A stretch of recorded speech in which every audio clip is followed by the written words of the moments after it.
Each man left the ball game with the lead. Tim Hudson, as I noted, had 106 pitches in 5 innings, and in fact, in the 5th inning, finished up his stint by getting Kevin Mentz to ground out with runners at second and third, and 2 out in a situation in which the Rangers could have wiped out the A's 1-run lead. So Hudson was still the competitive Hudson, despite the fact that he was not nearly as effective and his command was not as precise as it normally is. Rogers, meantime, had a high pitch count in the early going, and then began to hit a groove late in the 5th and on through the 6th and 7th innings. Went 7 full innings tonight, allowed 6 hits and 3 earned runs, but he didn't extend his Coliseum winning streak another notch. He has won his last 17 decisions here on the home grounds of the Athletics. But let's go back and revisit tonight. Hudson right away had a little problem to deal with in the 1st inning when Hank Blaylock, the second batter, doubled to left center and Soriano walked, but a good play by Eric Karros helped the A's get things off on the right foot and keep the Rangers off the board with Teixeira at the plate. 2 balls, 2 strikes. Here's the next one. Swung on, ground ball, diving stop, backhanded first. Karros up, puts it plenty of time to Hudson, and the Rangers are denied. The veteran Eric Karros with a quick dive to his right-hand side, backhands, 3-1 to put out on Teixeira, 2 left, and the A's come to bat in the bottom of the 1st. And it wasn't long before Dye made his presence known, because with 1 out, Bobby Kelty beat out an infield hit, and Chavez took a base on balls, and then it was Germain's turn. Pitch is swung on, fly ball right, slicing down the line, fair or foul, fair ball going into the corner. Here comes Kelty in with a run. Chavez stops at third, in at second, a run-scoring double for Jermaine Dye, a pump with a right fist, and the Athletics have taken the lead by a score of 1-0 here in the 1st inning. Boy, that's great hitting, Bill. That's knowing who you're facing. Kenny Rogers pitched down and away, and Jermaine Dye wasn't seduced by it, didn't try to pull it, and just shot it down the right field line. And until that moment, Jermaine Dye had been only 2 for 17 career against Rogers. Rogers and Hudson exchanged 1, 2, 3 seconds, and then in the 3rd inning with 1 out, Michael Young singled for Texas. But with 2 out and Soriano up and behind in the count 0-2, Hudson missed with a pitch and hit him, putting him aboard, setting up Fulmer for a freak play that would give a big threat on the part of the Rangers. And his 2-0 pitch is a bouncy ball back up first. Hits the first base bag, and Karros has to backhand the ball in short right field. It's a fair ball. Everybody is safe, and the bases are loaded. Fulmer hit a ball that was going to be played by Karros, I think, with a flip to Hudson for the out. But it hit the bag and then caromed very high in the air, and about 10 feet out in the short right field. Karros came up with it, and going from second to third was Young, and Soriano goes from first to second, and Teixeira is coming up with the bases loaded. But Hudson went to 3-0 on him, came back to 3-2, and just missed on ball 4. Teixeira walked to force in the run, tie the game, but then David DeLucci was induced to ground out, and Hudson preserved the tie. The Athletics, though, were able to forge a 2-1 lead after 2 were out and nobody on in the 3rd inning when Chavez dropped a single into right field. Then Rogers had a little control lapse when he walked Dye and hit Durazo with a pitch. Karros came to the plate, and the veteran was very patient, and before you knew it, he was 3-0. So it's 3-0 to Eric Karros. The fans waving their rally towels. And the 3-0 pitch is low, and he walked him on 4 pitches, and the A's take the lead.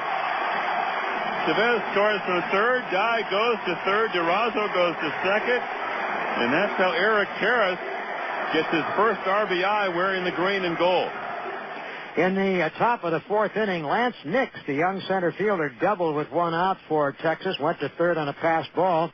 And although Hudson struck out catcher Gerald Laird looking, he had to deal with Michael Young at the top of the order. 204 hits by this man last year. He's becoming one of the better American League hitters, as he proved. 2-1 pitch is a line drive base hit left field by the diving Chavez, and so Nix will score from third, and the Rangers have tied it up at 2-2. A solid 1-hop smash by Young to the hole, and Chavez diving to his left couldn't flag it down, and so Texas now with 5 hits as they tie the ball game 2-2. Hudson had to bow his neck in the 5th inning, which would be his last inning of work, because a Soriano single and a walk to Fulmer got things going, 2 on, nobody out. He popped up Teixeira this time. On a force-out, the runners went to first and third, and then DeLucci, who hit the force-out ball, stole second base. With Kevin Mench up, a base hit could have put the Rangers up by 2, but Mench grounded out to short, and Hudson had finished his evening. He was still the pitcher of record when Dye came up in the bottom of the fifth inning. He found Bobby Kelty at third because Kelty had doubled to open the inning and gone to third and Chavez infield out, and once again Dye signaled he's back. The infield will play in a 2-2 game, fifth inning. First pitch. Dye hammers it for a base hit to the left of second into center field, and the A's are back in front. First pitch from Rogers, and Dye delivers his second hit of the night and his second run batted in. 3-2 Athletics. Veteran left-hander Chris Hammond took over the pitching for the A's in the sixth and gave up just a harmless single, but in the seventh ran into trouble with one out. Fulmer beat out an infield top roller up the third base side, and once again Teixeira came up in what seemed to be an endless string of important plate appearances, but this time from the right-hand side, which is his stronger side. And the 1-1 is a deep drive to center. Back on it is Kotze. He's at the track. He's looking up at the wall, and it's gone, and Mark Teixeira has given the Rangers a 4-3 lead with a straightaway center field home run. Texas leads 4-3 on Teixeira's first this year. And he just crushed it straight away. And the veteran Rogers then picked up his own tempo. His pitch count was much more in control in a 1-2-3-6. And in the seventh, he gave up a hit and also a runner on an error, but threw a double play ball in between. And after seven, left the scene with the 4-3 lead on the part of the Rangers. Meantime, Chad Bradford had taken over the pitching for the A's in the eighth inning after Nix had singled to start the inning against Hammond. Bradford came in and after a sacrifice got Young on a ground ball out, walked Blaylock intentionally, and that worked when he induced Soriano to ground out to second base and keep it a 4-3 ball game. But how to get through against the Rangers? Jeff Nelson, one of the important additions to the beleaguered Texas bullpen of a year ago, former Mariner, former Yankee, came on to pitch the eighth inning, and after getting an out, he gave up a solid single to right by Durazo. Eric Karras followed by singling to left, and the inning intensified. Bobby Crosby was induced to ground into a force-out, putting runners at first and third, and at that point the managerial wheels began to turn. Damian Miller was lifted for pinch hitter, left-handed batting Billy McMillan. And Nelson was lifted by Buck Showalter in favor of left-hander Ron Mayhay. And then countering, Ken Maka called on Eric Burns. Burns took a strike, and then came the decisive pitch by Mayhay.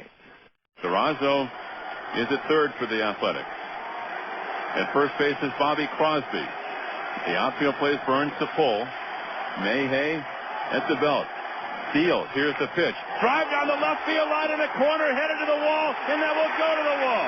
Durazo will walk home. Here's Crosby rounding third. There'll be no play on him, and Burns comes off the bench and sizzles a two-base hit down the left field line, and the A's have taken a 5-4 lead. And Ken Maka got the best of Buck Showalter right there. Eric Burns comes off the bench and rings a double. One hopping its way off the fence about 20 feet fair down the left field line. And the A's lead 5-4. When Arthur Rhodes came on in the ninth inning, a lot of A's fans might have been a little bit nervous, thinking back to the mild meltdown by Rhodes in the ninth inning of the Bay Bridge series here against the Giants on Saturday. But Arthur got two quick outs, the dangerous Fulmer and the equally dangerous Teixeira being retired.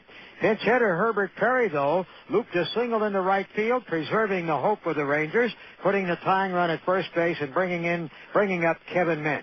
Mench and Rhodes battled out to the limit before we finally came to the end of the drama. Fans waving their rally towels now. Sold-out house tonight. Mench back in the batter's box again. Melhuse puts down the sign. Rhodes ready. 3-2 pitch. Swing and a miss. Rhodes strikes out Mench, and the A's win the opener for the third consecutive year.